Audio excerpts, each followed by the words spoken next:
Hello friends, आज मैं आपको जो नीट 2024 के अंदर रीनीट हुआ है कुछ बच्चों का वो पेपर डिस्कशन करने जा रही हूँ। इसमें केमिस्ट्री का जो सेक्शन ए है उसको मैं डिस्कस करूँगी। देखो, सारा पेपर जो है वो मैंने आपको एनसीईआरटी से बता रखा है। एनसीईआरटी की जो जहाँ से लाइन से क्वेश्चंस आ रखे हैं वहाँ से क्या करा है, इसको मैंने उन एनसीईआरटी की लाइंस को कट करके पेस्ट करके और आपको ये वीडियो बनाई है और दिखा रखा है कि हाँ एनसीईआरटी से कौन सा क्वेश्चन कहाँ से आ रखा है। ठीक है, तो देखो क्वेश्चन नंबर फर्स्ट देख लेते हैं। तो देखो क्वेश्चन नंबर फर्स्ट देख लेते हैं। आपका first in the sense section A का है केमिस्ट्री का 51 से। The correct decreasing order of atomic radii of lithium, beryllium, boron and carbon. हमें क्या करना है, एटॉमिक रेडियाई बतानी है। ठीक है, तो देखो लिथियम, बेरिलियम, बोरोन और कार्बन, ठीक है, ये दे रखे हैं। लेफ्ट टू राइट जा रहे हैं। हम क्या कर रहा है, जो एटॉमिक रेडियाई क्या कर रही है आपकी, डिक्रीज कर रही है। ठीक है, तो सबसे ज़्यादा किसका हो जाएगा, डिक्रीज कर रही है। तो इस कार्बन की सबसे कम है, फिर बोरोन की, फिर इसकी। इसने डिक्रीजिंग ऑर्डर में पूछा है, तो सबसे ज़्यादा आपकी किसकी हो जाएगी, लिथियम की, देन बेरिलियम की, देन बोरोन एंड कार्बन। और ऐसा इसलिए भी होता है क्योंकि जैसे जैसे एटॉमिक नंबर पीरियड के अंदर इंक्रीज करता है तो उसका अफेक्टिव न्यूक्लियर चार्ज जो होता है वो भी क्या करता है, इंक्रीज करता है। इसलिए जो एटॉमिक रेडियाई होती है अलॉन्ग पीरियड क्या कर जाती है आपकी, डिक्रीज कर जाती है। तो ऑप्शन नंबर बी क्या हो जाएगा आपका, राइट आंसर हो जाएगा। एनसीईआरटी के अंदर टेबल दे रखी है पेज नंबर 86 पे, देख लेना आप। Next question the following data is for a reaction between A and B. ठीक है, रेट दे रखा है और कंसंट्रेशन दे रखी है दो उनकी। तो हमें क्या करना है, order of reaction with respect to A and B respectively are. ठीक है, इस टाइप के क्वेश्चंस में हम क्या करते हैं कि जैसे हमें रेट का फॉर्मूला पता होता है। ठीक है, रेट क्या होता है आपका, रेट इज इक्वल टू के ए की पावर एक्स बी की पावर बाई। ये फॉर्मूला होता है, जनरल फार्मूला जो हम देखते हैं। ठीक है, तो सबसे पहले जो आपकी ये तीन रिएक्शंस दे रखी हैं आपकी, 2, 1, 2 और 3। ठीक है, इसमें क्या करेंगे हम इनको लिख लेंगे 2 × 10⁻³ इसका जो रेट होगा, के ब्रैकेट कंसंट्रेशन कितनी दे रखी है, 0.1 मोल दे रखी है, इसकी पावर एक्स। और कंसंट्रेशन जो है यहाँ पे इसकी बी की कंसंट्रेशन कितनी है, ये भी 0.1, इसकी पावर आपकी क्या हो जाएगी, वाई। ठीक है, ये आपकी फर्स्ट इक्वेशन हो गई। ऐसे ही हम सारी इनको लिख लेंगे। ठीक है, 4 × 10⁻³ इज इक्वल टू के ब्रैकेट 0.2 ब्रैकेट इसकी कंसंट्रेशन एक्स और यहाँ पे 0.1 जो है बी की कंसंट्रेशन को ले लेंगे वाई। ये आपकी सेकंड इक्वेशन हो गई। ठीक है, थर्ड जो है वो 1.6 × 10⁻² इज इक्वल टू कंसंट्रेशन 0.2 मोल आपकी। ठीक है, यहाँ पे रेट कांस्टेंट की पावर एक्स और ये जो 0.2 दे रखा है इसकी कंसंट्रेशन बी की है, ये इसको वाई मान लिया और ये थर्ड इक्वेशन हो गई। ठीक है, ऐसे क्वेश्चंस में हम क्या करते हैं कि हम ये देखते हैं कि किसके अंदर सेम कंसंट्रेशन होती है। ठीक है, कंसंट्रेशन किसके अंदर किसी एक उसकी या तो कंसंट्रेशन ए की सेम ले लें या फिर बी के, किसी एक को ले लेते हैं हम। ठीक है, तो देखो जैसे हम कंसंट्रेशन जो आपकी सेकंड है और फर्स्ट है, कंसंट्रेशन यहाँ पे आपकी फर्स्ट ईयरी और सेकंड ईयरी, तो इसके अंदर जो कंसंट्रेशन है बी की कंसंट्रेशन वाई की कंसंट्रेशन क्या है, सेम। तो हम क्या करेंगे, जो सेकंड इक्वेशन है उसको हम क्या कर देंगे, आपकी डिवाइड कर देंगे फर्स्ट से। तो देखो 4 × 10⁻³ ये दे रखा आपका, divided by 2 × 10⁻³ is equal to इसकी कंसंट्रेशन के की कंसंट्रेशन आपकी जो ये दो सेकंड जो वो है आपका कितना दे रखा है, के ब्रैकेट 0.2 ब्रैकेट एक्स अपॉन के ब्रैकेट 0.1 की पावर एक्स। ऐसे ही हम बी की कंसंट्रेशन लिख लेंगे। बी की कंसंट्रेशन इसमें क्या है, 0.1 है, 0.1 की पावर कितना हो जाएगा वाई और अपॉन ये भी कितनी है, ए की फर्स्ट की कंसंट्रेशन कितनी है, 0.1 की पावर वाई। तो वाई से जो है ये आपकी ई कितना आ जाएगा, 1। ये तो कैंसिल आउट हो जाएगा, ये 2 × 2 = 4 हो जाएगा आपका। ठीक है, अप्रोक्सीमेटली कितना आ जाएगा आपका, यहाँ से मैं इसको सॉल्व कर रही हूँ, 2/1 इज इक्वल टू यहाँ से ये रेट कांस्टेंट आपका क्या हो जाएगा, आपका कैंसिल आउट हो जाएगा। तो ये 0.2 डिवाइडेड बाई 0.1 की पावर मैं पूरे की पावर एक्स मान लूँ। ठीक है, ये भी आपका कैंसिल आउट हो गया, मतलब कि इसका जो कोफिशिएंट है दोनों क्या आ गए, बराबर आ गए। मतलब एक्स की पावर यहाँ पे क्या आ गई, इसकी 1 आ गई। ऐसे एक्स इज इक्वल टू कितना हो जाएगा, 1, कि 2/1 इज इक्वल टू 2/1 आ रहा है। तो दोनों की पावर क्या आ रही है, यहाँ पे पावर 1 है, यहाँ पे पावर क्या आ गई, दोनों की सेम। तो एक्स की तो पावर आ गई हमारी कितनी आ गई, 1।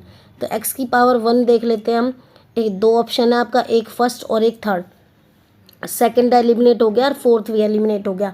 अब देखते हैं, अब ऐसे ही हम किसका निकालेंगे, अब हम दूसरे उसका निकालेंगे। एक में तो हमने बी की कंसंट्रेशन सेम ले ली, इन दो की कंसंट्रेशन सेम ले ली, तब जाके निकाला। अब हम क्या करेंगे, ए की कंसंट्रेशन जिसके अंदर सेम होगी उसको लेंगे। अब देखो इसको करते हैं ऐसे, ठीक है। तो देखो बी की कंसंट्रेशन फर्दर सेम लेंगे, और जो आपकी सेकंड इक्वेशन होगी, जैसे ये वाली सेकंड है आपकी, और ये वाली क्या आपकी थर्ड है, जैसे हमने पहले किया था सेम एज इट इज़ करेंगे। तो हम इसमें क्या करेंगे, जो सेकंड वाली इक्वेशन होगी उसको क्या कर देंगे, थर्ड वाली इक्वेशन से हम डिवाइड कर देंगे, ठीक है। तो देखो, तो सेकंड यहाँ से डायरेक्ट लिख लेते हैं। तो सेकंड वाली इक्वेशन क्या है, 4 × 10⁻³ divided by 1.6 × 10⁻⁻² is equal to, इसकी कंसंट्रेशन कितनी है आपकी 0.2 अपॉन 0.2, मतलब के इसका कंसंट्रेशन x, यहाँ पे के इसकी कंसंट्रेशन x, ठीक है। और आपका ये y की कितना हो जाएगा 0.1 डिवाइडेड बाई 0.2, ठीक है। इसकी कंसंट्रेशन क्या ले लेंगे, y ले लेंगे, तो ये कैंसिल आउट हो जाएगा आपका, के से के कैंसिल आउट, ये आपका ऊपर 10 चला जाएगा, ठीक है। तो यहाँ से सॉल्व करके आ जाएगा ये 4, तो 1/4 इज इक्वल टू, आपका ये कैंसिल आउट हो गया ये पूरा, तो यहाँ पे 0.1 आपका ये कैंसिल, 1/2 की पावर कितनी आ गई y, ठीक है। तो 1/2 मतलब इसको क्या लिख सकते हैं, 1/4 को 1/2 की पावर 2 इज इक्वल टू 1/2। तो इसकी y की जो पावर है ऊपर चली जाएगी, तो y की पावर कितनी आ जाएगी आपकी 2 आ जाएगी। तो फर्स्ट का आ जाएगा 1, मतलब ए की कंसंट्रेशन 1 आ रही है, ऑर्डर जो है वो ए का ऑर्डर आ रहा है 1, और 2 बी का जो ऑर्डर आ रहा है वो कितना आ रहा है आपका 2। तो ऑप्शन नंबर थर्ड जो हो जाएगा वो क्या हो जाएगा, राइट आंसर हो जाएगा। नेक्स्ट क्वेश्चन देखिए, क्वेश्चन नंबर 53 देखिए। Question number 53, propene on treatment with diborane gives an additional product with the formula of CH3 whole twice 2 CH3b। ये प्रोपीन नहीं देता, ये प्रोपेन देता है आपका। यहाँ पे देखो प्रोपेन 1 ऑल दे रखा है, ये तो फर्स्ट स्टेटमेंट आपकी क्या हो जाएगी, रॉन्ग हो जाएगी। तो सेकंड स्टेटमेंट देख लेते हैं, oxidation of CH3 whole twice 2 CH3 boron with hydrogen peroxide in presence of NaOH gives propane 2 ol. ये सेडजेव रूल के अकॉर्डिंग करते हैं, ठीक है। 2 ऑल भी बना सकता है और 1 ऑल भी बना सकता है, यहाँ पे ये जो दे रखा है, ठीक है। तो यहाँ पे इसके अकॉर्डिंग सेकंड स्टेटमेंट क्या हो जाएगी आपकी, बिल्कुल राइट हो जाएगी। फर्स्ट वाली क्या हो जाएगी, रॉन्ग हो जाएगी, क्योंकि फर्स्ट वाली में क्या बोल रहा है, ये आपका प्रोपीन बोल रहा है, जबकि यहाँ पे फॉर्मेशन हो रहा है प्रोपेन का। तो आपका जो देखो NCERT के अंदर पेज नंबर 200 पे दे रखा है, फर्स्ट स्टेटमेंट आपकी क्या हो जाएगी, इनकरेक्ट हो जाएगी, और सेकंड स्टेटमेंट क्या हो जाएगी, करेक्ट हो जाएगी। नेक्स्ट क्वेश्चन देख लेते हैं, क्वेश्चन नंबर 54 देखो, क्वेश्चन नंबर 54 देख लेते हैं। Question number 54, Baeyer reagents. इस क्वेश्चन में क्या करा है इन्होंने, NCERT से डायरेक्ट क्वेश्चन को ले लिया, ठीक है। देखो पेज नंबर 313 पे दे रखा है, बेयर रिएजेंट्स क्या होता है आपका। तो किसके साथ देखे लेते हैं, cold dilute aqueous solution of potassium पर मैग्नेट को हम क्या बोलते हैं, बेयर रिएजेंट बोलते हैं। यहाँ पे देखो cold dilute aqueous solution of potassium पर मैग्नेट को क्या बोलते हैं, बेयर रिएजेंट बोलते हैं। तो ऑप्शन नंबर थर्ड आपका क्या हो जाएगा, राइट आंसर हो जाएगा। नेक्स्ट क्वेश्चन देखिए, ये क्वेश्चन नंबर 55 है, जो आपका पेज नंबर 112 पे दे रखा है। इसमें मॉलिक्यूल दे रखा है has non zero dipole movement value, non zero dipole movement की HI की वैल्यू देखो कितनी है, 0.38 दे रखी है, ठीक है। CO2 की कितनी दे रखी है, 0 दे रखी है। BF3 की कितनी है, 0, और CCl4 की कितनी है, 0। तो आंसर क्या हो जाएगा आपका, सेकंड हो जाएगा, क्योंकि HI की कितनी दे रखी है, 0.38 दे रखी है, ठीक है। बाकी सबकी कितनी होती है, 0। तो इसने नॉन जीरो पूछा है, तो नॉन जीरो तो 0.38 HI का ही दे रखा है, तो option number B is the right answer. Next question देखिए, ये पेज नंबर आपका 276 पे दे रखा है NCERT के अंदर। मेजर प्रोडक्ट बताना है, ठीक है। Major product form in the following reaction sequences, ठीक है। ये अलग अलग रिएक्शंस दे रखी हैं आपको दे रखी हैं। देखो अब इस क्वेश्चन के अंदर मैं आपको ये बता देती हूँ, देखो आप देख रहे हो खुद, ये एग्जाम्पलर से क्वेश्चन उठाया है इन्होंने, ठीक है। एग्जाम्पलर से क्वेश्चन उठा के इन्होंने क्या करा है, यहाँ CH3 दे रखा है उसके अंदर, लेकिन जो इन्होंने क्वेश्चन में पूछा है वहाँ पर क्या दे दिया है, C2H5 दे रखा है, बट क्वेश्चन सारा सेम है, ठीक। लेते हैं हम एक बार यहाँ पे, ये देखो ये CH3 C2H5NO2, उसके बाद Cl2FeCl3 SnCl फिर NaNO2 HCl 278 केल्विन टेम्परेचर दे रखा है इसका। फिर उसके बाद फोर्थ जो है वो Ki दे रखा है।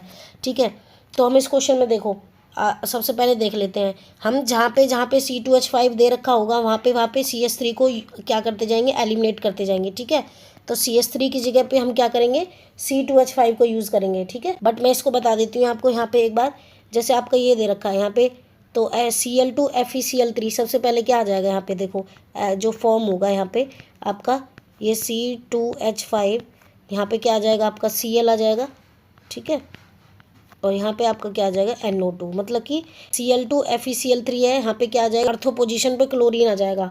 देन उसके बाद देखिए आपका सेकंड में क्या यूज़ किया गया है, SnHCl को यूज़ किया गया है। तो इसमें आपका क्या हो जाएगा, सेम वो रहेगा, लेकिन यहाँ पे C2H5, यहाँ पे आपका क्लोरीन जो कि NO2 है, यहाँ पे ये क्या बन जाएगा, NH2 बन जाएगा Sn और HCl की प्रेजेंट पे, क्योंकि ये स्ट्रॉन्ग एसिड होता है HCl, तो इसको क्या कर देता है, रिड्यूस कर देता है। तो यहाँ पे क्या आ जाएगा आपका NH2 आ जाएगा। NH2 के बाद फिर देखो थर्ड वाले में क्या ले रखा है आपका, थर्ड वाले के अंदर ले रखा है इन्होंने NaNO2 और HCl 273 से 278 केल्विन टेम्परेचर पे ले रखा है। तो इसका जो फॉर्मेशन होगा वो क्या हो जाएगा आपका, यहाँ से आपका बेंजीन के ऊपर आपकी क्या आ जाएगी, यहाँ पे C2H5, यहाँ क्लोरीन, और जो यहाँ पे ये होगा आपका बेंजीन डाइजोनियम क्लोराइड जो होता है आपका नाइट्रोबेंजीन, ये N2 पॉजिटिव और Cl नेगेटिव का फॉर्मेशन कर देगा। और बाद में जब यहाँ पे Ki डलेगा आपका, तो यहाँ पे क्या आ जाएगा, C2H5Cl सेम रहेगा, बट जो यहाँ पे N2 पॉजिटिव और Cl ये ऐसे है आपका N2Cl। ठीक है, ये पॉजिटिव है और ये नेगेटिव है, तो इसकी जगह आपका क्या आ जाएगा, Ki में से क्या आ जाएगा आपका I यूज़ हो जाएगा यहाँ पे। ठीक है, तो मेजर जो प्रोडक्ट बन जाएगा वो आपका क्या आ जाएगा, C2H5Cl, और यहाँ पे क्या यूज़ होगा, Ki। तो ऑप्शन नंबर थर्ड जो हो जाएगा क्या हो जाएगा, राइट आंसर हो जाएगा। ठीक है, ये इसके अंदर दे रखा था क्वेश्चन, मैंने बता दिया एग्जाम्पलर से, बस क्या करा है, CH3 की जगह आपका C2H5 को यूज़ कर लिया है यहाँ पे। ठीक है, आप खुद भी देख रहे होगे कि एग्जाम्पलर हो गए, एनसीईआरटी के इन टेक्स्ट क्वेश्चन हो गए, एक्सरसाइज के क्वेश्चंस हो गए, इन सबको कर लेना बहुत अच्छे से, क्योंकि पेपर जो होता है ज़्यादातर जो केमिस्ट्री का पेपर तो एनसीईआरटी से ही आता है। बिल्कुल बहुत अच्छे से कर लेना 1 बाय 1 क्वेश्चंस को, सारे जो आपके एनसीईआरटी के हर चैप्टर को जितने भी करो, सारे इन टेक्स्ट के क्वेश्चन, उसके जो आपके एक्सरसाइज के क्वेश्चन होते हैं और एग्जाम्पलर होते हैं, सबको कर लेना अच्छे से। क्वेश्चन नंबर 57 देखो, which indicator is use in titration of sodium hydroxide against oxalic acid and what is the colour change at the end point. जो आपका ये अभी आपके इसके अंदर केमिस्ट्री के अंदर जो नया टॉपिक इन्होंने ऐड कर दिया था, आपकी जो प्रैक्टिकल केमिस्ट्री थी उसके अंदर से इन्होंने क्या करा था, इसको ऐड करा था। तो इसके टाइट्रेशन के लिए हम क्या करते हैं, जो वीक एसिड होता है आपका, weak acid and strong base जो टाइट्रेशन होता है उसके अंदर हम क्या करते हैं, पतिलीन को यूज़ किया जाता है इंडिकेटर की तरह। इन एसिडिक मीडियम फिलोपतिलीन जो होता है वो कैसा होता है, कलरलेस होता है, वाइल अल्कलाइन मीडियम में कैसा होता है, पिंक कलर का होता है। तो ऑप्शन नंबर थर्ड जो हो जाएगा क्या हो जाएगा, राइट आंसर हो जाएगा। नेक्स्ट क्वेश्चन देखिए, क्वेश्चन नंबर 58। क्वेश्चन नंबर 58 के अंदर देखो हमें क्या बताना है, nitrogen atom, fluorine molecule, oxygen molecule, xenon atom, इनको क्या है, मैच द कॉलम के अकॉर्डिंग इस क्वेश्चन को बताना है। ठीक है, तो जो नाइट्रोजन एटम होता है वो आपका क्या होता है, ग्रुप 15 के अंदर आता है। तो ए का क्या आ जाएगा आपका थर्ड, ए का थर्ड मतलब कि दो ही ऑप्शन दे रखे हैं, थर्ड तो रॉन्ग और सेकंड भी। तो ऑप्शन नंबर फर्स्ट और थर्ड फोर्थ में से देख लेते हैं। तो ए का आ गया आपका थर्ड। उसके बाद जो फ्लोरीन मॉलिक्यूल होता है, फ्लोरीन मॉलिक्यूल आपका कैसा होता है, स्ट्रॉन्ग ऑक्सीडाइजिंग एजेंट होता है। तो ए बी का क्या आ जाएगा, फोर्थ आ जाएगा, नंबर फोर्थ तो राइट आंसर हो जाएगा। जो ऑक्सीजन मॉलिक्यूल होता है, ऑक्सीजन मॉलिक्यूल कैसा होता है, पैरामैग्नेटिक होता है। ध्यान रखना ऑक्सीजन के अंदर 16 जो होते हैं इलेक्ट्रॉन्स जो होते हैं आपके, ठीक है, ये इवन इलेक्ट्रॉन होने के बावजूद भी, वैसे तो होना चाहिए था ये डाईमैग्नेटिक, बट ये एक्सेप्शन होता है, ये कैसा होता है, पैरामैग्नेटिक होता है। ठीक है, तो सी का क्या आ जाएगा फर्स्ट, और जिनोन एटम जो होता है वो क्या आता है 18 ग्रुप के अंदर आता है, तो मोस्ट रिएक्टिव एलिमेंट हो गया ग्रुप के अंदर। तो आपका क्या आ जाएगा 58 का आंसर नंबर 4 जो हो जाएगा वो राइट आंसर हो जाएगा। नेक्स्ट क्वेश्चन देखिए, क्वेश्चन नंबर 59। कुछ क्वेश्चन ऐसे हैं जैसे डायरेक्ट ये पूछ लिया था, ग्रुप के अकॉर्डिंग दे रखा था, तो ये पीरियोडिक टेबल भी आपको याद होगी, उस पीरियोडिक टेबल के अकॉर्डिंग मैंने इसको यहाँ पे क्या है ऐड नहीं किया था। आपको पीरियोडिक टेबल याद होगी तो जो 58 क्वेश्चन था आराम से कर सकते थे आप उसको। From the following select the one which is not an example of corrosion, इनमें से कोरोजन का एग्जाम्पल कौन सा नहीं है, ठीक है। तो देखो सारे जितने भी एग्जाम्पल थे, रस्टिंग ऑफ आयरन जो हो गया, निश ऑफ सिल्वर हो गया, development of green coating of copper and bronze ornaments हो गए, ये सारे कैसे होते हैं आपके एग्जाम्पल होते हैं कोरोजन के। जबकि जो प्रोडक्शन ऑफ हाइड्रोजन होता है बाय इलेक्ट्रोलाइसिस वाटर, ये कैसा होता है कोरोजन का एग्जाम्पल नहीं होता। तो option number second is the right answer. Next question देखिए, क्वेश्चन नंबर आपका 60। देखो which of the following pair of ion will have same spin only magnetic movement value within the pair, same बताना है हमें। Choose the correct answer from the option given below, ठीक है। तो देखो जब फॉर्मूला होता है स्पिन मैग्नेटिक मूवमेंट का mu equal to n root n bracket n plus 2, ठीक है। तो एन क्या होता है यहाँ पे आपके अनपेयर्ड इलेक्ट्रॉन होते हैं, ठीक है। तो सबसे पहले जिंक का देख लेते हैं, Zn2 पॉजिटिव जो होता है उसमें अनपेयर्ड इलेक्ट्रॉन आपके कितने होते हैं 0 होते हैं। जो जिंक होता है वो 4s2 3d 10 होते हैं। तो इसके अंदर जो अनपेयर्ड इलेक्ट्रॉन होंगे वो कितने हो जाएंगे आपके 0 हो जाएंगे, एक भी अनपेयर्ड इलेक्ट्रॉन नहीं है। तो इसमें जो एन की वैल्यू हो जाएगी, म्यू की जो वैल्यू हो जाएगी वो कितनी हो जाएगी इसमें 0 हो जाएगी। ऐसे ही जो टाइटेनियम 2 पॉजिटिव होता है उसमें एन जो आता है वो आपका कितना होता है टाइटेनियम 2 पॉजिटिव में 2। तो फॉर्मूले के अंदर रखेंगे root n bracket n plus 2, ठीक है। तो यहाँ पे 2 ब्रैकेट 2 प्लस 2, तो ये कितना हो जाएगा 4 और 4 2 कितना हो जाएंगे 8। तो टाइटेनियम 2 पॉजिटिव का कितना आ गया आपका 8 आ गया। ऐसे ही क्रोमियम 2 पॉजिटिव का क्या आ जाएगा आपका निकालेंगे √24 आ जाएगा। ऐसे ही Fe2 पॉजिटिव का निकालेंगे, Fe2 पॉजिटिव का फिर से आपका √24 आ जाएगा। टाइटेनियम 3 पॉजिटिव का फिर से ऐसे ही निकालेंगे जैसे अभी निकाला इनका, तो इसका आ जाएगा √3 आ जाएगा आपका। और वेनेडियम 2 पॉजिटिव जो हो जाएगा इसका कितना आ जाएगा √15 आ जाएगा। और कॉपर पॉजिटिव का कितना आ जाएगा 0 आ जाएगा। तो इसमें देख लो आप कौन कौन से आपके जो मैग्नेटिक मूवमेंट है वो सेम आ रहे हैं। तो आपका ऑप्शन नंबर जो हो जाएगा बी एंड सी, देखो बी एंड सी के अंदर आ रहे हैं सेम। मूवमेंट कितनी हो जाएगी क्रोमियम 2 पॉजिटिव की √24, Fe2 पॉजिटिव की कितनी हो जाएगी √24। ऐसे ही जो आपका टाइटेनियम 3 पॉजिटिव होता है तो टाइटेनियम 3 पॉजिटिव की कितनी हो जाएगी √3 हो जाएगी।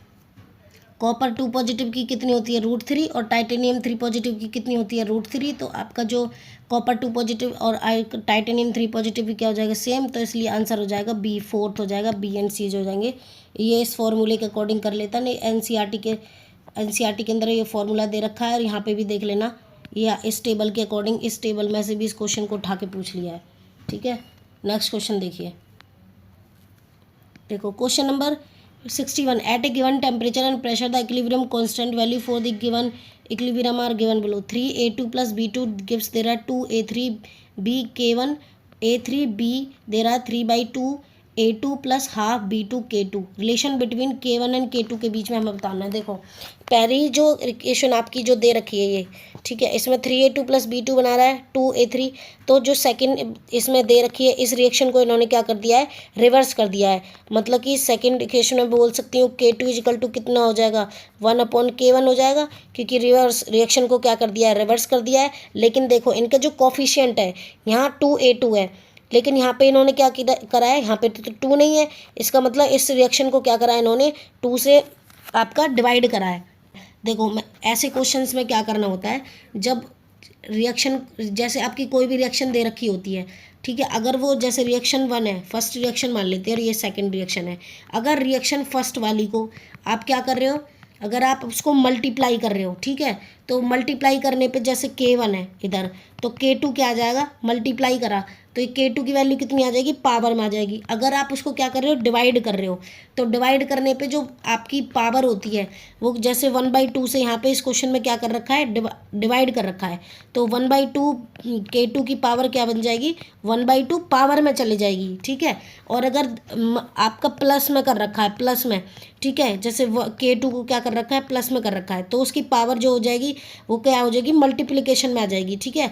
तो इस तरीके से यहाँ हाफ से क्या करा सारी रिएक्शन को इन्होंने डिवाइड करा है, इधर भी डिवाइड करा है 2 से, हाफ से, तो तभी तो ये रिएक्शन बनी है। यहाँ 3/2 आया है, यहाँ पे बी का भी 1/2, क्योंकि हाफ से वो करा है। तो हाफ से जब आपका डिवाइड कर दिया तो हाफ क्या बन जाएगी, इसकी पावर बन जाएगी। तो पावर बनी तो इसका मतलब क्या बोल सकते हैं हम, K2 क्या हो जाएगा 1/K1, और इस हाफ का मतलब क्या है, पावर का मतलब कि ये रूट में है, तो इस K2 = 1/K1 हो जाएगा। तो आंसर नंबर 4 जो हो जाएगा क्या हो जाएगा, करेक्ट आंसर हो जाएगा। नेक्स्ट क्वेश्चन देखिए। कुछ क्वेश्चंस ऐसे हैं जो मैंने NCERT से डायरेक्ट नहीं दे रखे, बट वो कंसेप्ट आपको आते होंगे तो आप इजीली कर सकते हो, तो इसलिए मैंने उनको ऐसे ही बता दिया आपके विद सॉल्यूशन के साथ। क्वेश्चन नंबर 62 के अंदर देखो, arrange the following compound in increasing order of their solubility in chloroform. देखो क्लोरोफॉर्म के अंदर इसकी सॉल्युबिलिटी बतानी है इंक्रीजिंग ऑर्डर में, NaCl, CH3OH, साइक्लोहेक्सेन और CH3Cn। तो इसमें क्या होता है, जो CH3Cl जो होता है वो एक ऑर्गेनिक सॉल्वेंट होता है, तो जो कोवलेंट होता है, तो ये नॉन पोलर कंपाउंड जो होते हैं वो मोर सॉल्युबल होते हैं इसके अंदर। तो एज द डाइपोल मूवमेंट जो होती है सॉल्यूट की जैसे जैसे इंक्रीज करती है, तो सॉल्युबिलिटी जो होती है वो क्लोरोफॉर्म की क्या कर जाएगी, डिक्रीज कर जाएगी। तो हैंस इस वजह से क्या होता है, जो इंक्रीजिंग ऑर्डर हो जाएगा, जो मतलब कि जैसे जैसे डाइपोल मूवमेंट होता है सॉल्यूट का वो इंक्रीज करेगा, तो इसकी जो सॉल्युबिलिटी होगी क्लोरोफॉर्म में क्या कर जाएगी, डिक्रीज कर जाएगी। अगर मैं इसकी डाइपोल मूवमेंट की बात करूँ तो ये इस हिसाब से होता, बट हमें इसका क्या पूछा है, क्लोरोफॉर्म में पूछी है, तो क्लोरोफॉर्म के लिए क्या हो जाएगा, इसका रिवर्स हो जाएगा, इसलिए जो आंसर हो जाएगा वो क्या हो जाएगा, फर्स्ट हो जाएगा। नेक्स्ट क्वेश्चन देखिए। क्वेश्चन नंबर 63 देखो, identify the incorrect statement about PCl5। PCl5 के लिए इनकरेक्ट स्टेटमेंट बतानी है। PCl5 possesses 2 different chlorine and phosphorus chlorine bond angle. ठीक है, ये तो बिल्कुल सही स्टेटमेंट है। All 5 PCl bond are identical in length, बिल्कुल गलत, क्योंकि आइडेंटिकल नहीं होते, मैं अभी आपको डायग्राम के अंदर दिखाऊंगी। PCl5 एग्जिट sp3 हाइड्रेशन, बिल्कुल सही है। PCl5 consist of 5 phosphorus chlorine sigma bonds. देखो तो आंसर नंबर जो सेकंड हो जाए वो क्या हो जाएगा, सही हो जाएगा, क्योंकि इनकरेक्ट स्टेटमेंट पूछ रहा है। अब देखो मैं इसका डायग्राम दिखा देती हूँ आपको, ये देखो। तो इसने बॉन्ड लेंथ एंगल जो पूछा था वो सेम बोला था, जो कि बॉन्ड एंगल यहाँ पे देखो आपका डिफरेंट दे रखा है, तो वही स्टेटमेंट क्या हो गई, रॉन्ग हो गई। और सारे इसके अंदर कितने सिग्मा बॉन्ड है, 5 सिग्मा बॉन्ड है सारे के सारे इसके अंदर। ठीक है, और नेक्स्ट क्वेश्चन देखिए, क्वेश्चन नंबर 65। क्वेश्चन नंबर 65 को क्या करा है इन्होंने, आपका जो डायग्राम है NCERT से प्रॉब्लम दे रखी है आपकी, उस प्रॉब्लम को डायरेक्ट उठा के इसमें से पूछ लिया है। ठीक है, choose the correct statement for the work done in an expansion and heat absorb. ठीक है, work done in expansion and heat absorb release when 5 litre of an ideal gas at 10 atmospheric pressure. ठीक है, ये इसके अंदर देखो इसी तरीके का क्वेश्चन है, isothermally expand into vacuum until volume is 15 litre. तो यहाँ आइसोथर्मली जैसे ही बोलेगा, आइसोथर्मली से आप क्या समझोगे कि इसके अंदर टेम्परेचर क्या हो जाएगा, कांस्टेंट हो जाएगा। मतलब जैसे पहले देख लेते हैं क्वेश्चन के अंदर क्या क्या दे रखा है। ठीक है, और इसमें वैक्यूम की बात कर रहा है। ठीक है, vacuum until volume is 15 litre, तो इसका जो प्रेशर हो जाएगा, ठीक है, वैक्यूम के अंदर जो प्रेशर होता है, प्रेशर क्या होता है आपका, P एक्सटर्नल जो हो जाएगा वो क्या हो जाएगा, 0 हो जाएगा। हमें पता होता है कि work done = minus P external into delta V। ठीक है, वर्क डन = हम देखो अब इसमें निकालेंगे, और टेम्परेचर कांस्टेंट है, फॉर्मूला क्या होता है आपका, delta U = NCV delta T = 0, क्योंकि ये सारा क्या हो जाएगा, 0 हो जाएगा। डेल्टा U आपकी क्या हो जाएगी, 0, क्यों, क्योंकि टेम्परेचर क्या है, कांस्टेंट है, आइसोथर्मल बोल रहा है, तो ये तो डेल्टा U हो गया आपका 0। ठीक है, P एक्सटर्नल की बात करेंगे, इसमें वैक्यूम की बात करिए, तो इसलिए जो प्रेशर हो गया वैक्यूम में वो भी 0 रह जाएगा, इसलिए work done = minus P external. ठीक है, प्रेशर जो है उसको 0 रखेंगे। अब फॉर्मूले के अंदर यहाँ पे पुट करो। ठीक है, फॉर्मूले के अंदर पुट करेंगे, डेल्टा U = Q + W होता है। ठीक है, तो डेल्टा U की वैल्यू यहाँ से निकालिए, अभी क्या है, 0 = Q, आपका Q रहेगा। और वर्क डन जो यहाँ पे आएगा, प्रेशर क्या है, 0 है वैक्यूम के अंदर, तो यहाँ भी वर्क डन कितना आ जाएगा, 0, तो यहाँ पे भी 0 हो जाएगा। तो ये सीन्स Q = कितना आ जाएगा, 0। ठीक है, तो देखो both the heat and work done will be greater than 0, नहीं, heat absorb will be less than 0 and work done will be positive, गलत बोल रहा है, उल्टा बोल रहा है, work done will be 0, and heat will be also be zero. Work done तो आपका जीरो है but heat also be zero, बिल्कुल सही स्टेटमेंट है। क्यों? क्योंकि वर्क डन जो है वो भी अभी निकाला है हमने, यहाँ पे देखो ये जीरो निकल के आया था और आपकी हीट भी अभी निकल के आई है, डेल्टा क्यू की वैल्यू जो है वो भी जीरो निकल के आई है। तो इसलिए ऑप्शन नंबर थर्ड जो हो जाएगा राइट हो जाएगा। Work done will be greater than zero and heat will be remain zero. गलत बोल रहा है फिर से, क्योंकि वर्क डन तो ग्रेटर देन जीरो है ही नहीं, वर्क डन तो जीरो है, heat will be remain zero बिल्कुल, लेकिन ये सही है। तो ऑप्शन नंबर जो थर्ड हो जाएगा वो क्या हो जाएगा? राइट आंसर हो जाएगा। यहाँ से भी आप इस क्वेश्चन को देख सकते हो, यहाँ पे डायरेक्ट देखो, यहाँ पे दे रखा था इसको, ये आपको फॉर्मूला पता होता और इसका कंसेप्ट पता होता, प्रॉब्लम ये फॉर्मूला और कंसेप्ट पता होता तो आप इसको इजीली कर सकते थे। नेक्स्ट क्वेश्चन देखिए, क्वेश्चन नंबर 65 देखो, क्वेश्चन नंबर 65 के अंदर देखते हैं। देखो अब हम इस वाले क्वेश्चंस में क्या कर सकते हैं, हमें जितने भी फंक्शनल ग्रुप होते हैं उनको क्या लेना होता है, मेन चेन के अंदर लेना होता है ज़्यादा से ज़्यादा, ठीक है। अगर हम यहाँ से करेंगे 1 2 3 4 5 6, तो ये किसने नंबर पे आ रहा है? तो फंक्शनल ग्रुप जो आ रहे हैं वो आपका एक तो 1 नंबर पे आ रहा है, एक 3 पे आ रहा है, ये तो आ गया ऐसे। बट हम देखो इसको अब इसी डायग्राम के अकॉर्डिंग अगर मैं ऐसे करके देखूँ इसको, ठीक है, यहाँ पे आपका क्या है, NO2 है, यहाँ पे आपकी फ्लोरीन है और यहाँ पे आपका C2H5 है, ठीक है। ये आइटम अब यहाँ से देखते हैं, अगर मैं ऐसे करूँ 1 2 3 4 5 6, तो इसके अकॉर्डिंग किस पे आ रहा है? 1 पे आ रहा है, 2 पे आ रहा है और 4 पे आ रहा है। अब तो एक बार मैं ऐसे भी कर लेती हूँ 1 2 3 4, तो इसके अकॉर्डिंग किस पे आएगा? 1 पे आएगा और उसके बाद किस पे? 3 और ये कितना? 4। तो इसके अकॉर्डिंग किस पे आ रहा है? तो हमें क्या लेना है, जितने कम से कम नंबर वाला होता है काउंट, ये 1 3 4 आ रहा है, यहाँ 1 3 4 आ रहा है, वहाँ यहाँ 1 2, तो हम किसको लेंगे? 1 2 4 वाले को लेंगे। तो एग्जैक्ट जो सबसे सही जो काउंटिंग होगी वो कहाँ से करेंगे हम? देखो कहाँ से शुरू हो जाएगी, 1 2 3 4 5 6, ठीक है। तो देखो 4 पे क्या आ रहा है? इथाइल आ रहा है, ठीक है। 1 पे क्या आ रहा है? फ्लोरो आ रहा है और 2 पे क्या आ रहा है? नाइट्रोबेंजीन। तो ऑप्शन देख लेते हैं, 4 पे इथाइल, 4 पे इथाइल, 3 पे, ये दो ऑप्शन तो एलिमिनेट हो गए। 4 पे इथाइल, 1 पे फ्लोरो, बिल्कुल सही है। ये क्या बोल रहा है? 2 पे नाइट्रो, 2 पे नाइट्रो और 6 पे नाइट्रो बोल रहा है, ये तो गलत हो गया। तो ऑप्शन नंबर फर्स्ट क्या हो जाएगा? राइट आंसर हो जाएगा। नेक्स्ट क्वेश्चन देखिए, क्वेश्चन नंबर आपका 66 जो है वो आपकी पेज नंबर 109 D&F ब्लॉक से पूछ लिया है। Which are the following set of ion act as an oxidising agent, ठीक है, इनमें से कौन सा है जो ऑक्सीडाइजिंग एजेंट की तरह बिहेव करते हैं? देखो strong oxidation revert to the common +3 oxidation state, cerium जो दे रखी है 4 positive C3 positive plus 1.74 when suggested that it can oxidize water, however the reaction rate is very slow and hence serum 4 is a good analytical reagent। तो जो आपका ये इसके according क्या आ जाएगा आपका? ऑप्शन नंबर फर्स्ट जो हो जाएगा सीरियम एंड ये TB4 पॉजिटिव जो है वो क्या हो जाएगा? मोस्ट स्टेबल अकॉर्डिंग, जो कि क्योंकि सीरियम और टीबीएम जो होते हैं गैट रिड्यूस कर देते हैं इजीली, और जो कि ये क्या बन जाते हैं? गुड ऑक्सीडाइजिंग एजेंट हो जाते हैं, इसलिए ऑप्शन नंबर फर्स्ट जो हो जाएगा राइट आंसर हो जाएगा, ठीक है। नेक्स्ट क्वेश्चन देखिए 67, question number 67, select the incorrect reaction among the following, है ना, इनकरेक्ट रिएक्शन बतानी है। CH3 COCl H2O, इसके अकॉर्डिंग क्या है? हीट वाटर, ये बिल्कुल सही है, एकदम बिल्कुल सही बता रहा है। CONH3 LiLH4 H2O बना रहा है COOH, बिल्कुल गलत बोल रहा है, क्योंकि ये तो क्या करता है? रिड्यूस कर देता है आपका LiLH4 lithium hide aluminium hydride, ये इसको इसकी जगह ना बना के किसका फॉर्मेशन करेगा आपका? इसका फॉर्मेशन करेगा NH2 का, जहाँ, ठीक है, तो रिड्यूस कर देगा इसको, जबकि ये क्या कर रहा है? यहाँ पे ऑक्सीडाइज कर रहा है, ठीक है। तो ये ऑप्शन क्या हो जाएगा आपका? रॉन्ग हो जाएगा, ठीक है।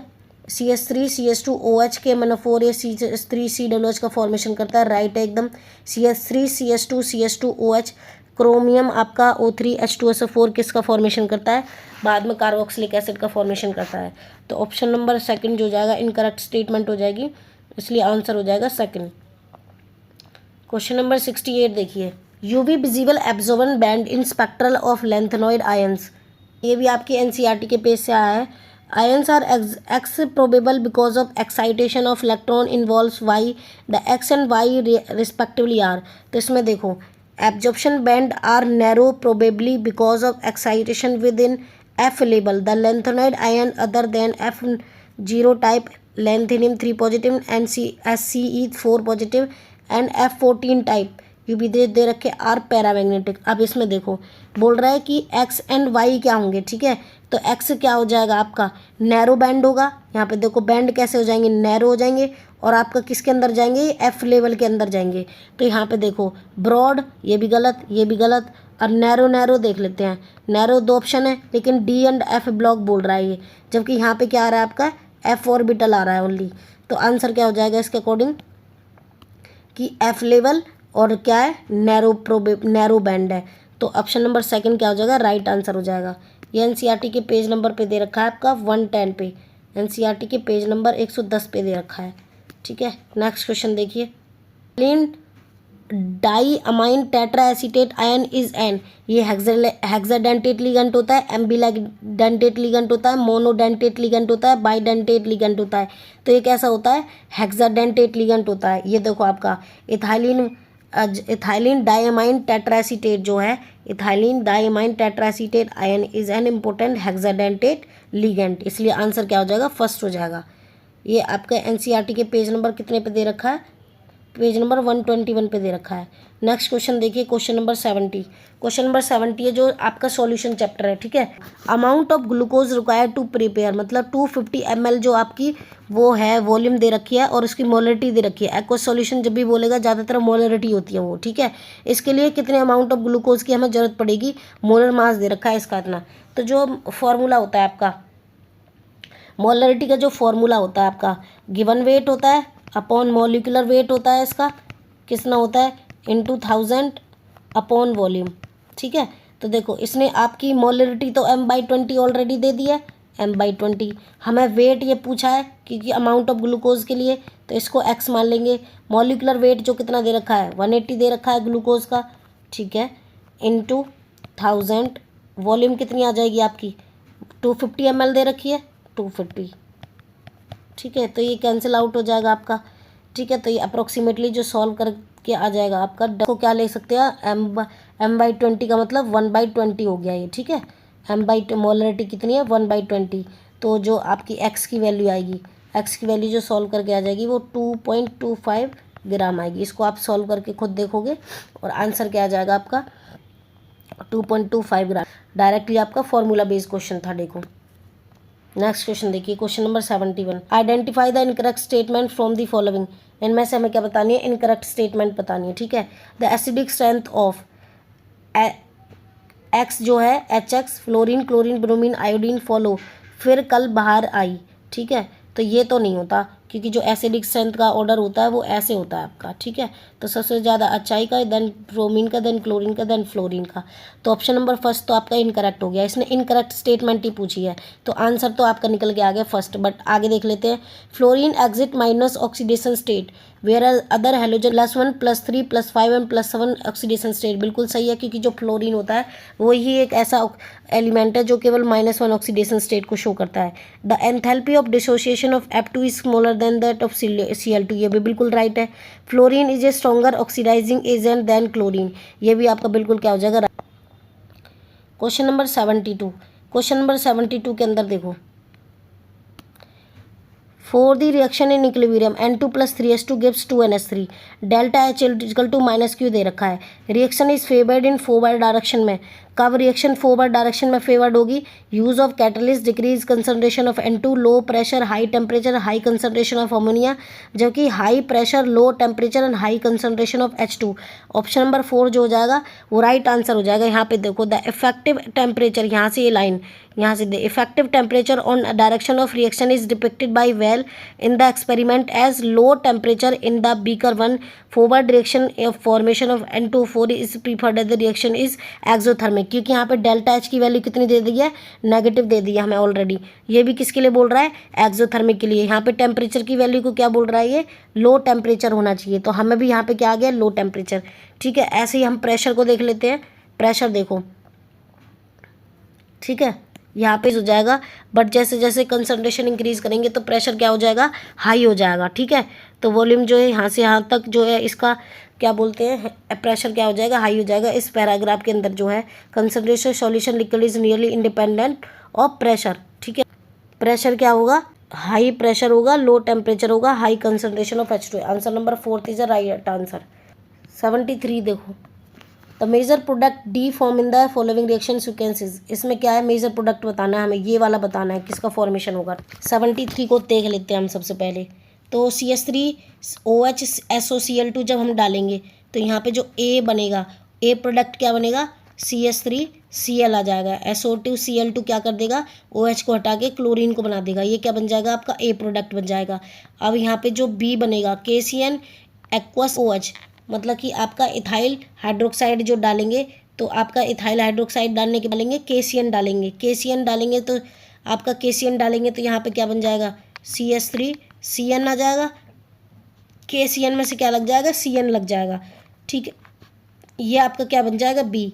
लेकिन बी के बाद उसमें क्या है, फिर थर्ड वाले में क्या है, NaHG इथेनॉइक हाइड्रोक्साइड डालेंगे।